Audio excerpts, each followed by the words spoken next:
Sudewo diduga terlibat suap DJKA, KPK siap panggil lagi terkait korupsi proyek kereta api. Di tengah gelombang demonstrasi besar-besaran di daerahnya, Komisi Pemberantasan Korupsi, KPK, kembali mengungkap dugaan keterlibatan Sudewo dalam kasus suap pengadaan dan pemeliharaan jalur kereta api di lingkungan Direktorat Jenderal Perkeretaapian, DJKA, Kementerian Perhubungan. Juru bicara KPK, Budi Prasetyo, mengatakan Sudewo, yang saat dugaan suap terjadi masih menjabat anggota DPR RI dari fraksi Gerindra, masuk dalam radar penyidikan.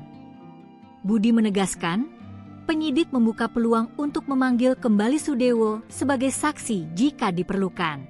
Pengungkapan kasus ini bermula dari operasi tangkap tangan, OTT, KPK terkait kasus dugaan korupsi di lingkungan Balai Perkeretaapian Direktorat Jenderal Perkeretaapian, DJKA, Kemenhub, Selasa, 11 April 2024 lalu. Dalam OTT itu, KPK mengamankan sejumlah pejabat DJKA dan pihak swasta di Jakarta, Semarang, Depok, dan Surabaya dan diduga para pejabat DJKA menerima suap dari pengusaha yang menjadi pelaksana proyek. Suap tersebut terkait pembangunan dan perawatan jalur kereta api anggaran 2018 hingga 2022.